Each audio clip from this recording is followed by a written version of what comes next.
Hi everybody, welcome to CastorsCorner.com. I'm your host Khalil here for our first of our beginning videos. Technically our second, but we're going to follow up part one with part two, and we're going to focus on masters.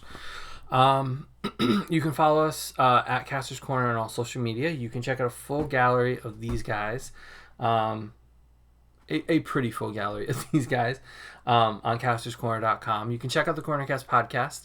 It's up on Apple Podcasts every Monday night. Subscribe, rate, review, share it out, and then share and subscribe to this channel as well. And look, we've got new shirts, which I've already dripped something on. Great.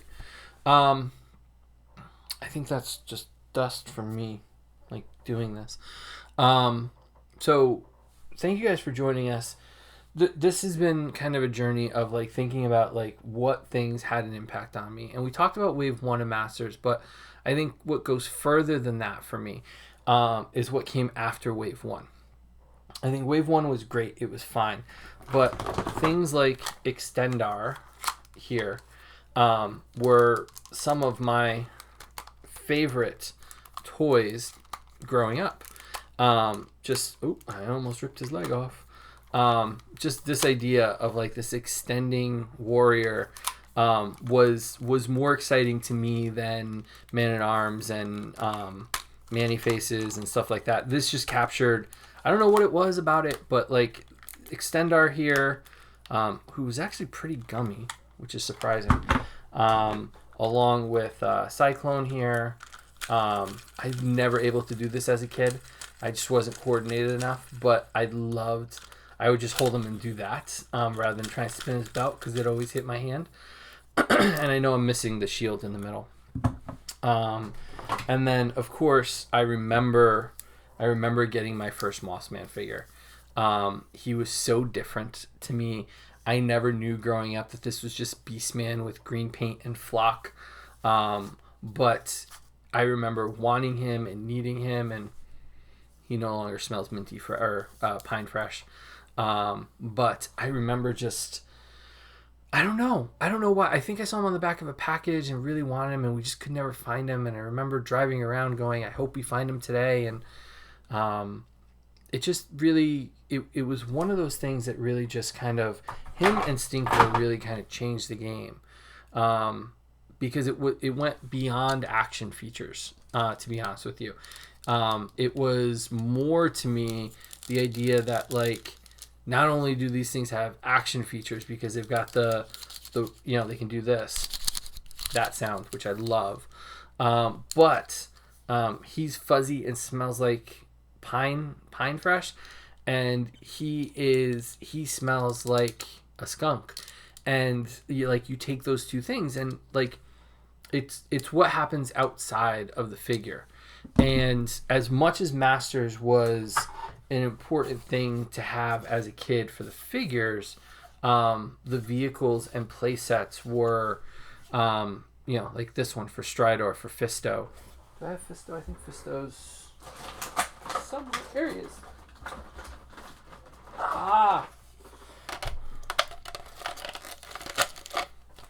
Put Fisto with his noble steed. The mixing of magic and the mixing of technology and the idea of Masters really did capture the imagination. Like the Roton here, like I'm sure this drives my mom nuts, but and as you kind of moved it did that, and like it's dumb, right? Like it's silly. Like this is the silliest thing in the world. But I loved it as a kid, and I think we all did. I think all these things really captured our imagination. Like, I think we're all waiting for Origins to pull this off because we have Sky Sleds. We need the rest of it. And we gotta, have a hero hanging off the back here. We need another hero riding up front and then taking off and firing the missile. And, I always thought that this missile here was always... It never worked right. It had like this big button on the side. But like the battle ram with the Sky Sled was just, again, one of like the pinnacles, like one of the most important pieces of of He-Man history for me. So it's like owning all these things was great. But I think what really set them apart was what went along with this.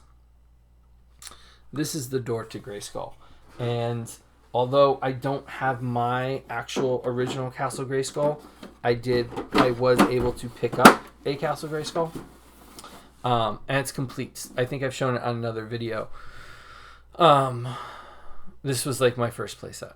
Sectors might have been my first playset, and it was giant. But this was like my first real like collection within everything playset, and it really captured the imagination of a young Khalil, and was just like it was not only a playset, but it had a handle. So then you can kind of like hide all your toys in here, close them up, and then carry them around with you. And I think that like that idea of like not only being a playset, but also being a carry case for all the accessories that go inside, in addition to like the actual toys themselves, was just amazing.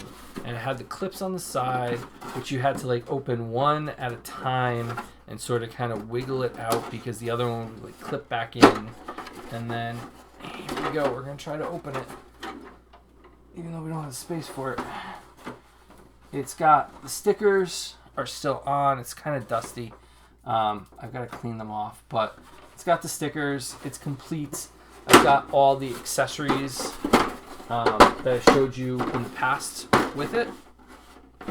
And I think, so here's the funny thing.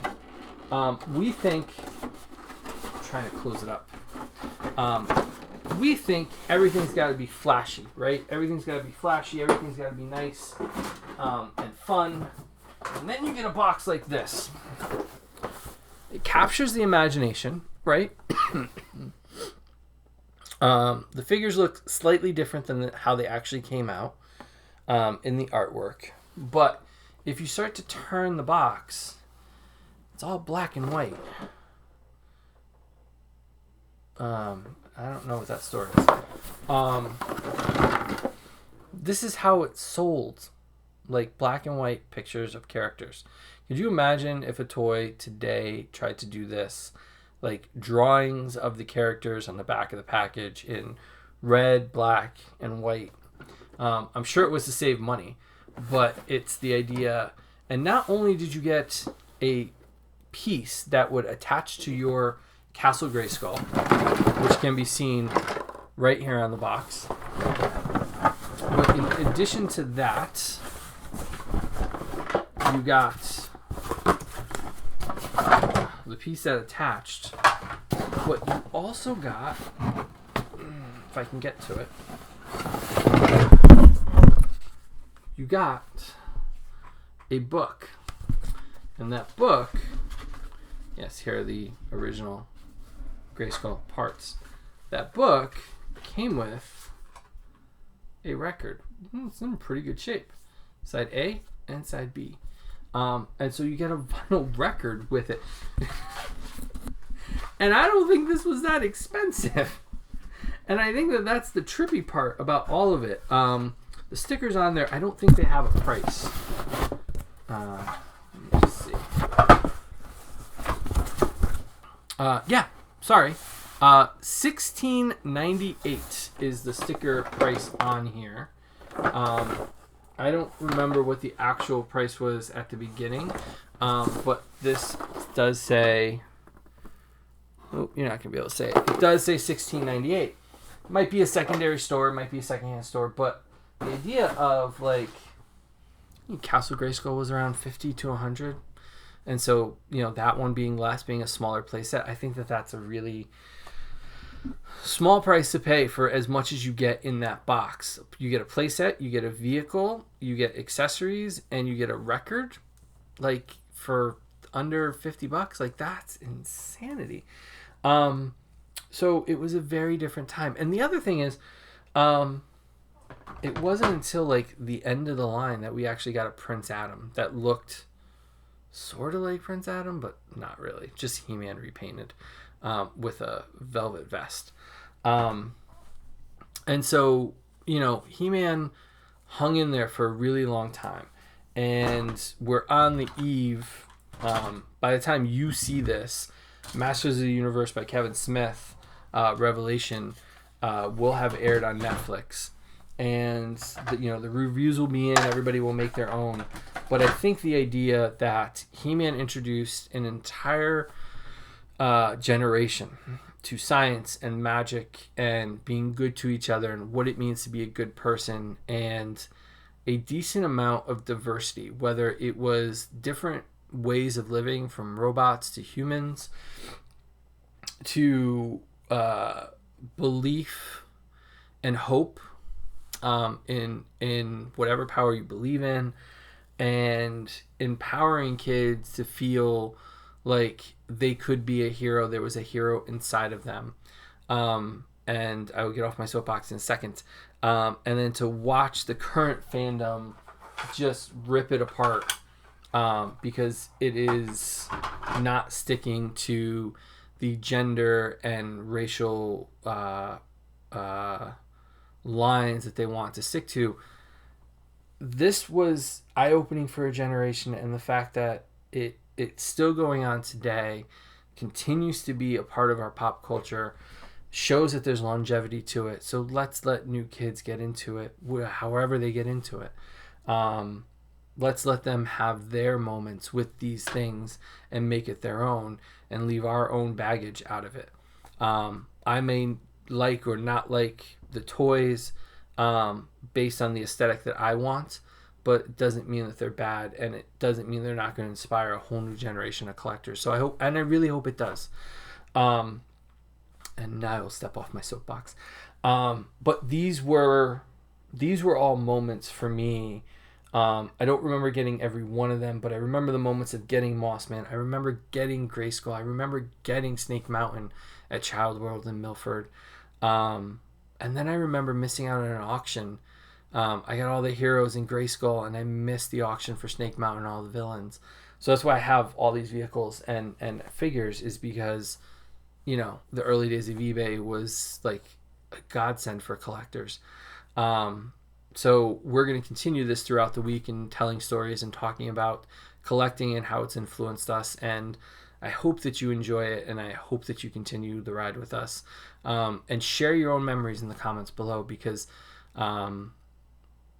as I say every week, subscribe to the channel, because the more of you that subscribe, the more cool things we get to do, and then we get to share them with you, and you get to share back with us and with me. And I think that that's one of the most important parts of the journey.